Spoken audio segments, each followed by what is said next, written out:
तो hello guys, welcome to my channel. Show battleground शुरू हुआ था तब शो की जो हाइप थी वो आसिम रियाज की एक क्लिप जो बहुत वायरल हो रही थी उसकी वजह से बनी हुई थी और हर कोई इसी टॉपिक पर काफी व्यूज भी ले रहा था।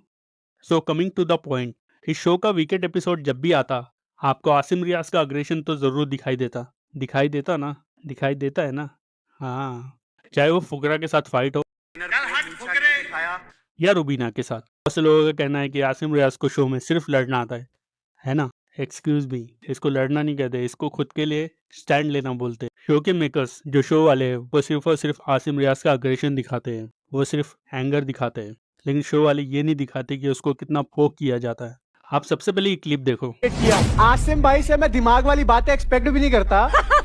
मेरे को अबे 2 रुपए का आदमी नहीं है। किसको फोन कर रहा है? तेरे बाप को कॉल कर रहा हूँ। ये साले को मैं यही मारूंगा। ये साला लायक है किसी शो के? बुलाने नहीं थी खड़ा हूं। इस क्लिप में आप सीधे सीधे देख सकते हो कि फुकरा आसिम के फादर पे जा रहा है। ठीक है, नोट करना इस बात को। यहाँ फुकरा आसिम के बाप पे जा रहा है, दूसरी जगह वो कॉल्ड हिम 2 रुपए का आदमी। आपको पता है ये डिसरिस्पेक्टिंग है। ओके, ये डिसरिस्पेक्टिंग है और पोकिंग है। तो स्टार्ट ये लोग कर रहे हैं। बात करें आसिम की, आसिम किसकी फैमिली पे नहीं जाता। वो बंदा एंगर दिखाता जरूर है, लेकिन वो बंदा किसके फैमिलीज पे नहीं जाता, किसी के फैमिलीज पे नहीं जाता। फुकरा ने आसिम को बोला 2 रुपए का आदमी, इस पे स्टैंड नहीं लेगा कोई। लेकिन फालतू के जो मुद्दे होते हैं, जो फालतू की चीजें होती है जिसमें फुकरा मुंह उठा के कुछ भी बोल रहा है तो उसके फैंस उसको सपोर्ट करें कि वाह फुकरा भाई क्या बोल दिया, वाह। सही आइडल को पकड़े हो आप लोग है। ये फालतू चीजों पे स्टैंड लेते हो, लेकिन जब ये किसी के बाप पे जा रहा है, फैमिली पे जा रहा है, तो इस चीज पे स्टैंड नहीं लेंगे। इसके बाद आसिम ने पूछा कि किसको कॉल लगा रहा है, तो ही से तेरे बाप को कॉल लगा रहा हूँ। He said on his face, ये साले को मैं यहीं मारूंगा, इसको शो से बाहर करना चाहिए। जो ये बोल रहा है ना, इस साले को मैं यहीं मारूंगा, ये आसिम से ऐसे कह रहा है, स्टिल लोग इसको सपोर्ट कर रहे हैं। वाह, बाप पे जा रहा है। लेट्स सी, देखो जाके कि पोक कौन स्टार्ट कर रहा है पहले। ये फुकरा ही पोक कर रहा है पहले। यही लोग पोक करते हैं पहले और फिर बाद में सिंपति भी यही लोग लेते हैं। इनके फैंडम्स और ये लोग ही सिंपति लेते हैं। एक क्वेश्चन है मेरा कि आप लोग को इनकी पोकिंग नहीं दिखाई देती कि जिस तरह से बंदे को पोक करते, ये नहीं दिखाई देती किसी को? एंड अब ये क्लिप देखो, what Rubina said to him. He will only gain all the attention. एक बार फिर से सुनो। He will only gain all the attention.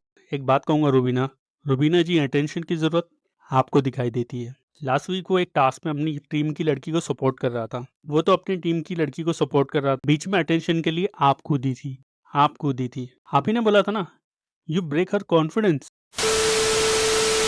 भले ही वो अपनी टीम को जैसे चाहे मोटिवेट करे, वो मेंटोर है उस टीम का, वो भले चाहे जैसे चाहे मोटिवेट करे, पर आपको तो अटेंशन ही चाहिए था, है ना। सो आपको अटेंशन चाहिए था, 2 बार से आपने दिखा दिया, इस बार भी और लास्ट वीक भी।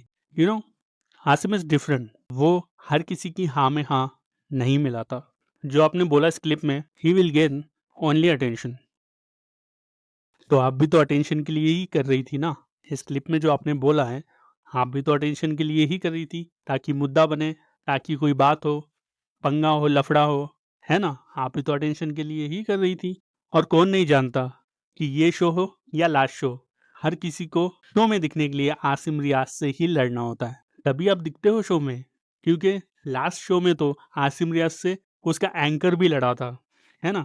तो उस एंकर को भी दिखने के लिए आसिम रियाज से लड़ना पड़ता है। तो you can not matching the level of Asim Riaz. आप आसिम से लड़ते हो तभी दिखते हो, वरना इस शो की हाइप सिर्फ आसिम की वजह से ही है। मैं जो ये शो देखता हूँ सिर्फ आसिम को देखने के लिए ही देखता हूँ। ओके, आपको और फुकरा को कोई देखता भी नहीं है। और एक लास्ट बात, ये फुकरा और रूबीना जिसके भी आइडल है ना, जरा देख लो अपने आइडल को कैसे डिसरिस्पेक्ट और पोक करते हैं दूसरे को। एटलीस्ट आसिम इज डिफरेंट, वो he is not like everybody.